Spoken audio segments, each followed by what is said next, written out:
সব পিঠাগুলো এই যে আমি তৈরি করে নিয়েছি এখানে। আর এখানে দেখো লাল লাল ঝাল ঝাল চিকেন কষা।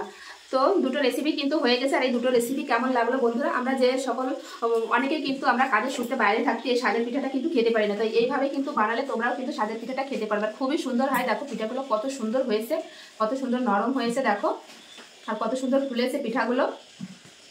তো আজকের এই দুটি রেসিপি হচ্ছে আতপ চালের সাজের পিঠা আর হচ্ছে লাল লাল ঝাল ঝাল চিকেন কষা। রেসিপি কেমন লাগলো? নমস্কার বন্ধুরা, তোমাদের সবাইকে অনেক অনেক স্বাগত জানাই বন্যা রান্নাঘরে। আজকে আমি তোমাদের সঙ্গে শেয়ার করবো একটা রেসিপি, মানে দুটো রেসিপি কিন্তু শেয়ার করবো। আজকে করবো লাল লাল ঝাল ঝাল চিকেন কষা, তার সঙ্গে কিন্তু থাকবে হচ্ছে সাজের পিঠা। অনেকে চিতই পিঠা, অনেকে সরা পিঠা বলে, তো যে যে নামে পরিচিত জানাবে কমেন্টে। তো আজকে দুটো রেসিপি কিন্তু তোমাদের সঙ্গে শেয়ার করবো। আমাদের এখানে কিন্তু মুসুলধারে বৃষ্টি হচ্ছে, তো বৃষ্টির মধ্যে এরকম যদি থাকে লাল লাল ঝাল ঝাল চিকেন কষা আর তার সঙ্গে যদি থাকে সাজের পিঠা, খেতে খুবই ভালো লাগে বন্ধুরা। প্রথম থেকে শেষ পর্যন্ত ভিডিওটি অবশ্যই দেখবে, আশা করি তোমাদের অনেক অনেক ভালো লাগবে। আর যে সকল বন্ধুরা নতুন ফেসবুক থেকে দেখলে অবশ্যই পেজটি ফলো করবে, আর ইউটিউব থেকে দেখলে অবশ্যই চ্যানেলটি সাবস্ক্রাইব করবে। তো চলো শুরু করি কিভাবে আমি এই দুটো রেসিপি বানাই।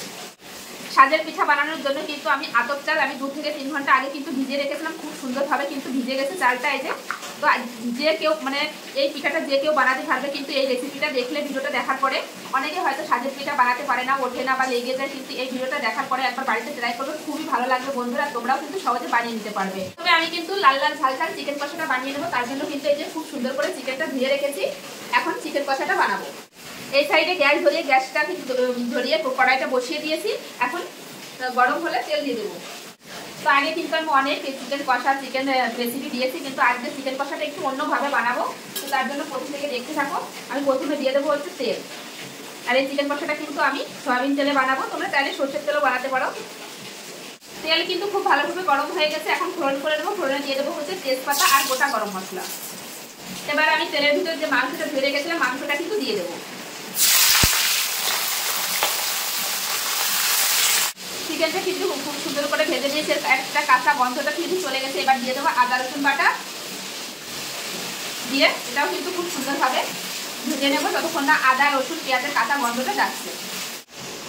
তো পেঁয়াজ আদা রসুনটা কিন্তু খুব সুন্দর করে মাংসের সঙ্গে ভাজা ভাজা করে নিয়েছি। মাংসের মধ্যে কিন্তু খুব ভালোভাবে আদা রসুন পেঁয়াজের এই ভাজা গন্ধটা কিন্তু ভালোভাবে গেছে। এবার আমি কিছু গুঁড়ো মশলা দেবো। দিয়ে দেবো হচ্ছে লঙ্কা গুঁড়ো, জিরে গুঁড়ো, ধনে গুঁড়ো, দিয়ে দেবো কাশ্মীরি লঙ্কার গুঁড়ো, আর দিয়ে দেবো স্বাদ অনুসারে লবণ। দিয়ে এবার আরেকটু কষিয়ে নেব। তো দেখো কালারটা কত সুন্দর আসছে। এই যে, তো এইভাবে আমি আরও কিছুক্ষণ কষিয়ে নেব। মশলা দেওয়ার পরে মাংসটা একটু কষিয়ে নিলে কিন্তু খেতেও ভালো লাগবে। মাংস কিন্তু খুব সুন্দরভাবে কষিয়ে নিয়েছি, আর মাংস থেকে তেলও ছাড়তে শুরু করে দিয়েছি। এবার দিয়ে দেবো পরিমাণ মতো জল। যেহেতু আমি কষা কষা করবো তার জন্য কিন্তু অল্প পরিমাণে জল দেবো। তো এই পাশে কিন্তু চিকেনটা ফুটছে, আর এই সাইডে কিন্তু আমি এই যে সাজের পিঠা বানানোর জন্য কিন্তু গরম জল বসিয়ে দিয়েছি। জলটা কিন্তু খুব ভালোভাবে গরম হয়ে গেছে। তো এখন যে চালটা আমি ভিজিয়ে রেখেছিলাম এটা কিন্তু আমি মিক্সিতে পেস্ট করে নেব। আর যারা বাইরে থাকে কিন্তু সবার বাড়িতেই কম বেশি মিক্সি আছে। তো এখান থেকে পরিমাণ মতো চাল নেব। তো আমি যেভাবে বানাবো এই টিপসগুলো ফলো করলে কিন্তু তোমরাও বাড়িতে পারফেক্ট সাজের পিঠা বানিয়ে নিতে পারবে। তো এই মিক্সি জারের ভিতরে আমি চালটা তো দিয়ে দিয়েছি। এখন আমি এই যে এখান থেকে গরম জল আমি 3 চামচ গরম জল দিয়ে দেবো। এখানে কিন্তু ঠান্ডা জল ইউজ করলে হবে না, এরকম একটু উষ্ণ গরম জলই দিতে হবে। আর দিয়ে দেবো হচ্ছে স্বাদ অনুসারে লবণ। দিয়ে এটা মিক্সিতে কিন্তু সুন্দর একটা পেস্ট করে নিয়ে আসছি ফিরে। চিকেন কষাটা কিন্তু একদম রেডি। দেখো উপরে তেল ভেসে গিয়েছে। এখন আমি গ্যাসটা বন্ধ করে দেবো, দিয়ে কিন্তু ঢেলে নেবো। একদম লাল লাল ঝাল ঝাল চিকেন কষা কিন্তু রেডি। একবার এইভাবে বানিয়ে খেয়ে দেখো, খুবই ভালো লাগে বন্ধুরা। মিক্সিতে পেস্ট করে কিন্তু নিয়ে চলে এসেছে। ঘনত্বটা কীরকম হবে আমি তোমাদের দেখিয়ে দিই। ঠিক এই যে এরকম হবে কিন্তু ঘনত্বটা। এই যে, তো এখন কিন্তু আমি একটা গামলার ভিতর ঢেলে নেব। তো এইভাবে বাকি যে চালটা আছে একইভাবে কিন্তু পেস্ট করে নিয়ে আসবো।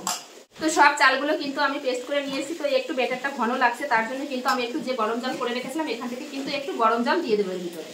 ঠান্ডা জল কিন্তু দেওয়া যাবে না, ঠান্ডা জল দিলে কিন্তু পিঠেগুলো উঠবে না। এই যে, আজকে কিন্তু তোমাদের আমি গ্যাসের চুলায় কিন্তু সাজের পিঠে বানিয়ে দেখাবো। তার জন্য কিন্তু এই যে এরকম একটা ছাঁচ নিয়ে নিয়েছি। এটা কিন্তু যে কোনো তোমরা অনলাইনে পেয়ে যাবে, বা যে কোনো বাসনের দোকানেও কিন্তু তোমরা পেয়ে যাবে। এরকম এটা হচ্ছে নন স্টিকের, তোমরা চাইলে লোহার বা মাটির ছাঁচও নিতে পারো। তো আমার কাছে এটা আছে, এটা দিয়ে কিন্তু বানাবো। একদম গ্যাসে বানিয়ে দেখাবো ফুলকো ফুলকো সাজের পিঠা। তো গ্যাসটা ভিজিয়ে দেবো, দিয়ে বসিয়ে দিলাম। তো দেখো এই ছাঁচটা কিন্তু খুব ভালোভাবে গরম হয়ে গেছে। এখন আমি এই ব্যাটারটা দিয়ে দেবো।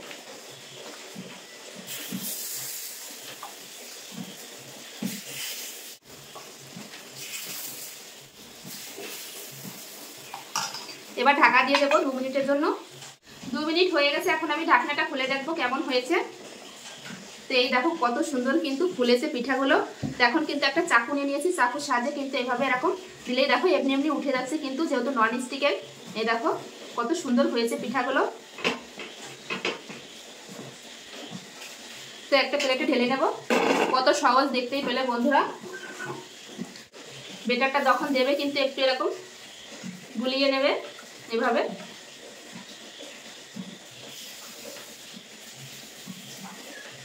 তো আবারও কিন্তু ঢাকা দিয়ে দেবো 2 মিনিটের জন্য। এইভাবে কিন্তু সব পিঠাগুলো আমি তৈরি করে নেব। তো দেখো আবারও যে খুলে দেখাচ্ছি। তো দেখো কত সুন্দর পিঠাগুলো হচ্ছে। এরকম গরম গরম স্বাদের পিঠা, তার সঙ্গে যদি থাকে চিকেন কষা, তাহলে তার কোনো কথাই নেই, খুবই ভালো লাগে খেতে। যারা যারা খেয়েছো তার স্বাদ তো জানো, আর যারা যারা এখনো পর্যন্ত খাওনি তো একবার হলে বাড়িতে ট্রাই করবে। তো এইভাবে কিন্তু সব পিঠাগুলো আমি তৈরি করে নেব। দেখতে দেখতে কিন্তু সব পিঠাগুলো এই যে তৈরি করে নিয়েছি। এই দেখো অনেকটা পিঠা হয়েছে, এগুলোও কিন্তু একইভাবে তুলে নেবো। এই যে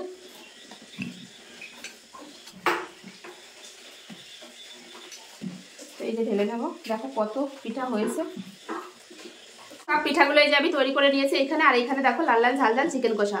তো দুটো রেসিপি কিন্তু হয়ে গেছে। আর এই দুটো রেসিপি কেমন লাগলো বন্ধুরা? আমরা যে সকল অনেকেই কিন্তু আমরা কাজের সূত্রে বাইরে থাকতে এই স্বাদের পিঠাটা কিন্তু খেতে পারি না, তো এইভাবে কিন্তু বানালে তোমরাও কিন্তু স্বাদের পিঠাটা খেতে পারবে। খুবই সুন্দর হয়। দেখো পিঠাগুলো কত সুন্দর হয়েছে, কত সুন্দর নরম হয়েছে দেখো, আর কত সুন্দর ফুলেছে পিঠাগুলো। তো আজকের এই দুটি রেসিপি হচ্ছে আতপ চালের স্বাদের পিঠা আর হচ্ছে লাল লাল ঝাল ঝাল চিকেন কষা। রেসিপি শেয়ার করে কিন্তু নতুন বন্ধুদের দেখার সুযোগ করে দেবে। এরকম নিত্য নতুন ভিডিও দেখতে হলে অবশ্যই বন্যা রান্নাঘর চ্যানেলটি সাবস্ক্রাইব করবে। যারা ফেসবুক থেকে দেখছো তারা কিন্তু পেজটি ফলো করবে। তো চলো সবাই ভালো থাকবে, সুস্থ থাকবে। আবার দেখা হচ্ছে নতুন কোনো রেসিপির সঙ্গে। দুটি রেসিপি কেমন লাগলো কমেন্ট করতে কিন্তু ভুলবে না। তো চলো বাই।